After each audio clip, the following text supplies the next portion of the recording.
Welcome to Specs in 5, the only show on YouTube where we give you all the specs you want to know about a car in 5 minutes.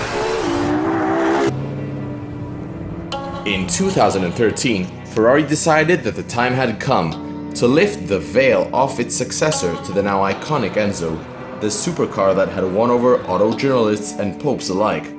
The question was, how do you go one up from a 660 horsepower V12 firebreather that bears the name of the founding father of arguably the world's most prestigious sports car manufacturer?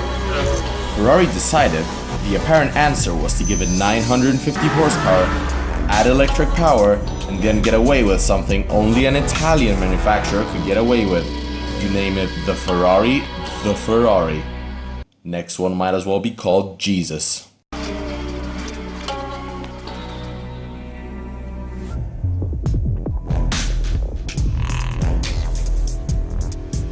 One thing we should all expect from an era-defining Ferrari is a bloodthirsty powertrain. Behind the driver, they've made sure to plant a 48-valve dual overhead cam 6.3-liter V12, producing 789 horsepower and 516 foot-pounds of torque at an ear-shattering 9,000 RPM.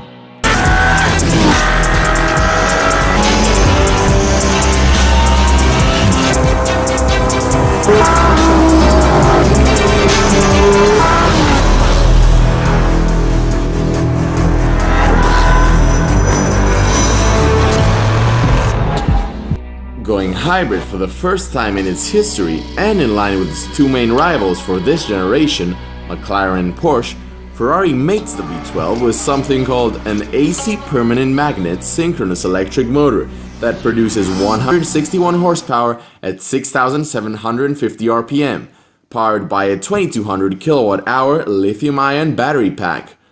Combine the V12 with the electric motor and one gets 950 horsepower and 664 foot-pounds of torque going through the rear wheels in what is still technically a naturally aspirated car.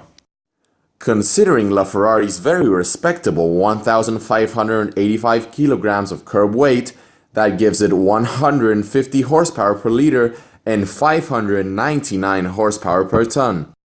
While it should be mentioned that electric-only mode is not available in the LaFerrari, it should be mentioned that regenerative braking is used in a manner similar to F1 cars to fuel the battery pack that powers the electric motor. It should come as no surprise that put together, these stats work to give LaFerrari some mind-boggling performance figures. 0 to 100 comes about in a claimed 2.5 seconds, though in the real world, one could still expect it to easily be under 3 seconds, 0 to 160 in 4.8 and 0 to 240 km per hour in 9.8 seconds. That is 1.5 seconds quicker than a 2008 Bugatti Veyron. The quarter mile is dealt with in 9.8 seconds, clocking in at 240 km per hour, while VMAX is at a ferocious 351 km per hour. Just to give you an idea of what that means in real life, in real roads, LaFerrari needs just 37 meters to accelerate from standstill to 60 miles an hour, that's 96 kilometers per hour in Europe, and from 60 miles an hour back to zero in 41 meters.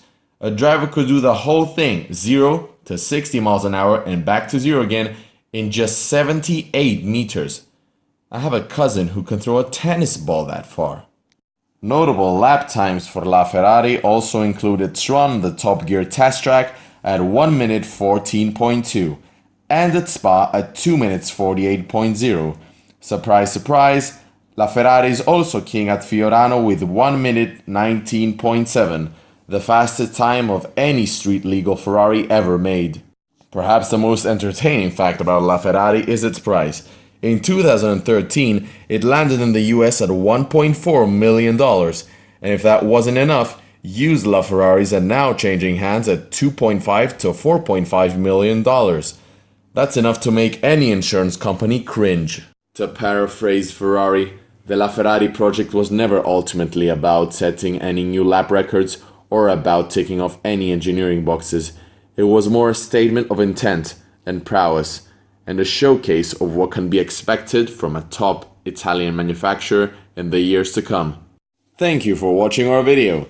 If you enjoyed it and want to keep up with more specs in 5 in the future, hit the subscribe button and we'll see you on the next one.